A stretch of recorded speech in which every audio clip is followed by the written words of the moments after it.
Alrighty, what is up guys, and welcome back to my channel. You're watching the daily series of Nwadei MMA, where I give you my thoughts, but more importantly ask for yours about the MMA community, because it is the most fast moving sports community in the world. Daily MMA content and in-depth fight analysis is what you will receive on this channel. If you are new to the channel, don't forget to give this video a thumbs up, and you're more than welcome to subscribe to join the family. However, today we're going to be going over Marvin Vettori versus Jared Cannonier, and I will be giving you not only an in-depth fight analysis but my official prediction at the end of the video. So if this sounds like something you guys are looking forward to, then again, don't forget to comment your thoughts and give this video a thumbs up. With that being said, let's go ahead and get right into the video. Alrighty guys, so first things first, if you are new to the channel, how I like to do things here is I like to talk about each fighter's opponents, how they faced off against their opponents, their styles based off of those fights, and their keys to victory leading into this matchup. So starting off first with Marvin Vettori, of course both of these fighters have faced Israel Adesanya. I was more impressed with Cannonier's performance than Marvin Vettori's. Cannonier, of course, he wasn't able to close the distance and really connect anything big against Israel Adesanya. And Marvin Vettori, yes, he did take Adesanya down, but he didn't do anything with any of these takedowns. And so I thought Cannonier's was actually more impressive just because of the way he made Adesanya fight, the way he was able to kick the legs. He was going downstairs trying to finish up with the head. Of course, he was a step behind the whole fight, so it didn't pan out the way he wanted to. But in terms of actually breaking down Adesanya's style, I think he did a lot better of a job, rather than Marvin Vettori, who kind of just tried to take him down, lay and pray, not go for any submissions, not really go for any ground and pound, stalling against the cage, using the same boxing setups. He connected a couple of times, but for the most part was just kind of outclassed. And yeah, so I thought that Jared Cannonier had a much more impressive performance against Israel Adesanya. Neither was very impressive, but going into Marvin Vettori's last few fights against Paulo Costa over at light heavyweight, I thought that was very impressive, the way he was able to put together his boxing combinations. However, one thing we do notice with Marvin Vettori is that now that he's gotten into this top 5, top 10, he hasn't been finishing fights, and you can kind of see why. In the Paulo Costa fight, he'll add up on his punches, he'll get them curled up against the fence, but nothing really has anything vicious behind it. Not to say he doesn't have power, because he does, but he likes to kind of just pepper his opponents. It's constant pop, pop, pop, pop, pop, peppering his opponents, straight punches. He likes to throw the 3 in there from his southpaw stance, which would be his right hook. He likes the 1-2 pull counter too. It's very basic boxing combinations for a southpaw. He doesn't lead with his jab very often. If he does, it's mainly just to take up the space and get in with his cross, and then he'll finish off with a jab, which is really a lot of the reason why you don't see him finish many people, especially with strikes. Against Paulo Costa, this is what he did. He gave Paulo Costa time to kind of recuperate against the cage while he ate all these little peppery shots, and then come back and continue fighting. But I was impressed with how he dealt with Paulo defensively, and how he was able to pretty much just outbox Paulo Costa, right? So in his fight with Robert Whitaker, again, he stayed pretty basic, and that's why he lost. Robert's just too advanced for him. We're not going to talk too much about that fight. And then going into his latest fight against Roman Dolidze, I was actually pretty impressed. I was impressed with how he fended off the grappling, because Roman Dolidze is a legitimate grappler. And I always knew Marvin Vettori does have a good ground game. It's just ever since he's entered into the upper echelon of these fighters of the middleweight division, he hasn't been going for many finishes. I mean, you even saw it with Jack Hermanson, to where he dropped him. He hurt him in the first round. He was going for his little rabbit punches on the ground to try and get the fight done.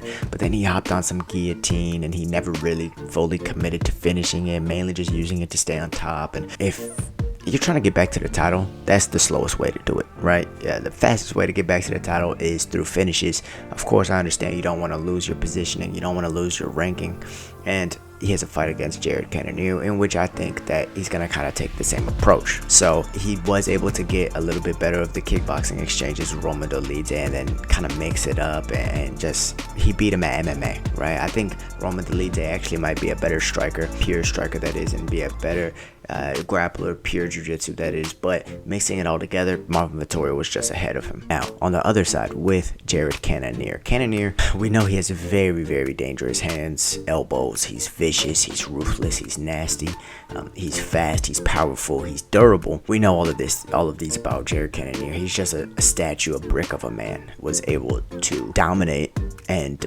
beat Jack Hermanson viciously by knockout after defending multiple of his takedowns. But his last 3 opponents, or let's actually go with his last 4 or 5 opponents, right?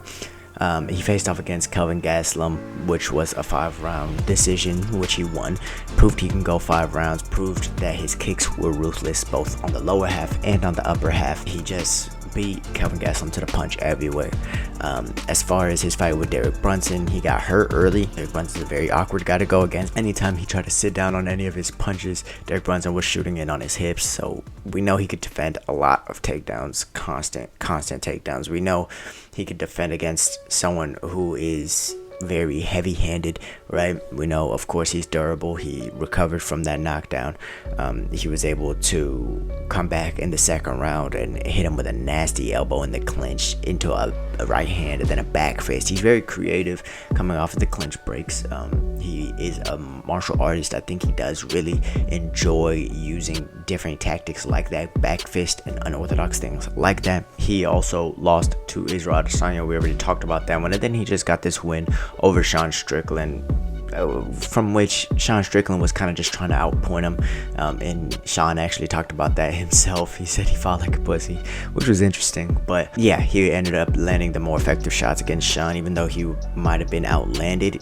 They weren't very effective, and that's kind of how I see this Vettori fight going a little bit. It's very similar to what Vettori's gonna try and do, although he's just a heavier set guy, which he'll have more power. You can kind of see it in his back. He made 205 pretty easily. He had cut weight to get there. Sean Strickland was coming up from welterweight, so you know he doesn't cut much weight to get down to 185. So there's gonna be a power difference there, but as far as the striking output, it's gonna be kind of the same. They both stick with very straight punches. The only difference is that Marvin Vettori is coming out of that southpaw stance. Jared Cannonier is orthodox, so it's going to be a little bit more weird. But I think that if Cannonier can add up on those low kicks, similar to the way Israel Adesanya was able to, he could have a lot of success in this fight. So going into each fighter's keys to victory to win this fight,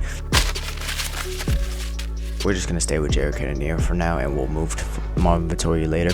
By the way, guys, if you are still on this video, please give it a thumbs up. It does help me a lot to support my channel and to help me to continue making content for you guys and to make content more often for you guys. So if you like daily MMA content and in-depth fight analysis, don't forget to like, comment, subscribe, and also share with your friends. But getting back into it, the keys to victory for Jared Cannonier in this fight are going to be to add up on the low kicks. That's going to set up his high kicks. That's going to set up his round kicks. That's going to set up his oblique kicks. You got to get him thinking about the low kicks. You got to start damaging that lead leg, because that's going to help when he's trying to wrestle you. He's only going to be able to wrestle you off of one leg if that lead leg is damaged enough. The most important aspect of a wrestler's game is their lead leg. That's their penetration shot. It's a whole bunch of different things for why they need that lead leg. However, another thing is just to not headhunt. If Jared Cannonier doesn't headhunt, if he goes to the body with his hands or his feet, that'll be the best case scenario. Now, you don't want to kick too much because Marvin Vettori is pretty good at catching kicks, right? But he likes to use that pull counter, which is when you go straight back, pulling their straight shots, and then you want to come back with a straight shot of your own. He uses that every time, and he hasn't switched it up. He'll go 1-2 pull counter, he'll go 3-2 pull counter, which is a hook, lead hook, and then cross, and then pull counter, if for those of you who don't know. And so first key to victory would be start off low, leg kicks. Second key to victory would be don't headhunt, which I guess could go into the first key to victory of starting off low, but he's going to be needing to go low the whole entire fight until he can open up with other shots. And the third key to victory, be creative. For Jared Cannonier, it's very important that he has fun. If he's not having fun, if he's down on himself, if he's in his own head, he's not going to perform. Same with the way he fought against Izzy. I thought he was coming out with what he needed to come out with. He just kind of like lost that confidence in the middle of the fight, right? But I think if he can strike out of the breaks, if he can use his various elbows and back fists and oblique kicks, that's going to help him a ton in this fight, because Marvin Vettori is a very, very basic fighter. Also, don't panic when he's on the ground. Marvin Vettori's not going to go for the finish. You're going to have some room to get up if he does go for the finish. But all in all, I think Jared Cannonier will be able to kind of handle that side and all of those keys to victory. On the other side, with Marvin Vettori, his is a little bit different. I would like him to use his jab a lot more than he does. Don't be so predictable with your head movement. Use your jab to keep Cannonier moving backwards. When Cannonier starts moving forward, that's when he is at his most dangerous. So to keep Cannonier on the back foot is his first key to victory. His second key to victory would be to mix in the wrestling, which is single legs, and just getting him down, not necessarily to do damage, because Marvin Vettori isn't that kind of guy, right? And that's going to give him the room he needs to get up, but getting him down multiple times, trying to drain him, because Jared Cannonier is going to be very dangerous early. Of course, he can last throughout the fight, but you want to fatigue those muscles as much as possible, because he does have that fast twitch muscle fibers. So take him down multiple times, make him get up, put your weight on him, stay heavy. That's the second key to victory. That's what he needs to do to kind of try to drain Jared Cannonier and to make him lose a little bit of that confidence. And 3, go for the finish. If either of these fighters want a title shot next, they're probably going to have to finish, right? Because Robert Whittaker versus Dricus du Plessis is definitely going to be next. If they want to kind of cut that line and be the next person to fight for the title after them, they're going to have to go for a finish. A decision is just not going to do it, right? So for Marvin Vettori, in order for him to get back to that title shot as quickly as possible, he is going to need a finish. If neither of these fighters do get a finish, then they're probably going to have to fight 1 or 2 more in order to get back to that title. But for Marvin Vettori, I think he is at his best if he's going for that finish. I just think that maybe he doesn't have the confidence in his gas tank to always, hop onto those opportunities. But if he is in the position, if it's 3rd, 4th round, and he has gotten Jared Cannonier down multiple times, he's been weighing on him, Jared Cannonier's lost that confidence, go for the finish. Look to add up on that boxing, look to get him curling up, and then just be dangerous, right? Don't be boring. Now, easier said than done for both of these fighters. However, for my official prediction, this is a very, very close fight. It's hard to really predict this one just because there is a huge age gap, right? So we could not be getting the same Jared Cannonier. We could be getting a younger and hungrier version of a Marvin Vettori, who is going to be hungry to come back and who is going to be motivated to get back to that Izzy fight, because the last one was so embarrassing with Izzy grabbing his ass and all. So if I am betting on one thing, I do believe that Marvin Vettori will start out with the higher pace. I believe that this fight really could go either way, but I think that Marvin Vettori is going to be motivated. I think he's going to be adding up on the boxing combinations. He's a tough son of a gun, so I think he can walk through a few heavy low kicks. And I think that if he gets 2 or 3 takedowns in this fight, that it'll help him a lot in being able to keep the volume and to keep the activity a little bit higher than Jared's. And I can see Marvin walking out with a unanimous decision victory. However, if this fight does end in a finish, I don't see Marvin Vettori getting it done. I see Jared Cannonier winning.